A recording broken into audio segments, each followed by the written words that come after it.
Hello and welcome to All Important Words, the podcast that helps learners of English master the academic word list. This is Jim. And Bek, and we are going to share another useful and interesting academic word with you today. Jim, what's our word of the day? Specific, Bek. Yes, we want a specific word, so please tell us what it is. Actually, Bek, that is today's word. Specific. Specific is an adjective in the academic word list. Really?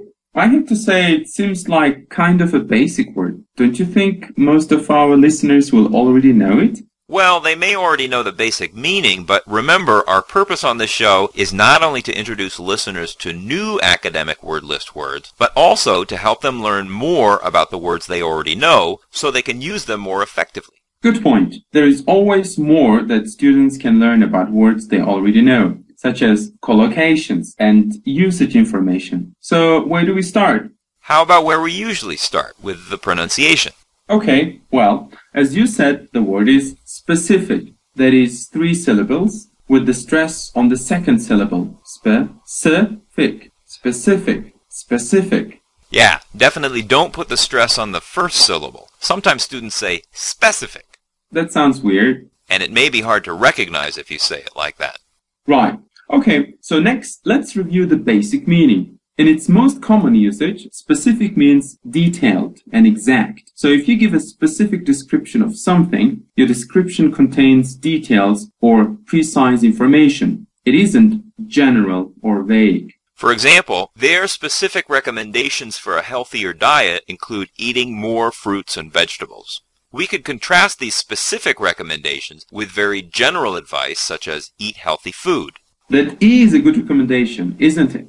Do you eat enough fruits and vegetables, Jim? I try, but I really love meat. Me too. How about another example? Okay, here's another one. The scholarship is awarded each year to one promising student who meets specific criteria. Specific criteria? You mean like specific standards or requirements? Right. So here, the specific criteria for the scholarship might include a 3.5 grade point average, participation in activities such as sports or clubs, or performing volunteer service in the community. Students would have to meet these specific criteria to apply for the scholarship.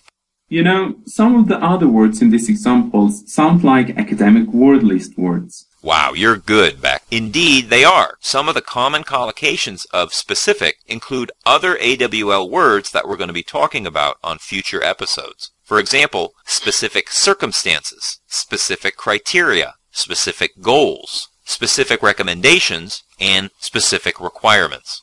So maybe one way students can study AWL words more effectively is to look for other AWL words that are often used together with the word they're focusing on. Exactly. Not only do you improve your knowledge of the original word, you also improve your knowledge of other useful words at the same time. And you create networks of related words in your memory. But now we should probably review another meaning of specific. Bek, tell us what that is.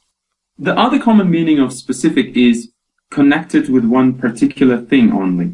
In other words, limited to or affecting one particular thing. And an example for this meaning would be, our findings are specific to these regions and do not apply to other parts of the world. So in other words, the results of this research are limited to these parts of the world. They only affect the regions that are being discussed. Right. And the important thing to note here is the preposition to, which is often used with specific in this meaning. In academic writing, you'll see phrases like specific to the region, specific to the individual, specific to the context, specific to the situation, and specific to the needs of someone or something.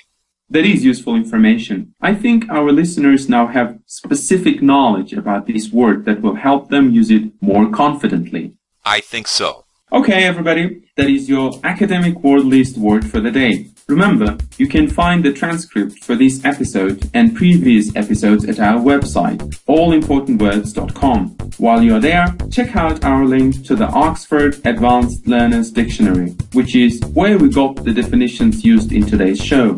And if you have any questions, or if you want to suggest an academic word list word for us to cover on an upcoming episode, email us at allimportantwords@gmail.com. We'd love to hear from you. Until next time, bye! Bye.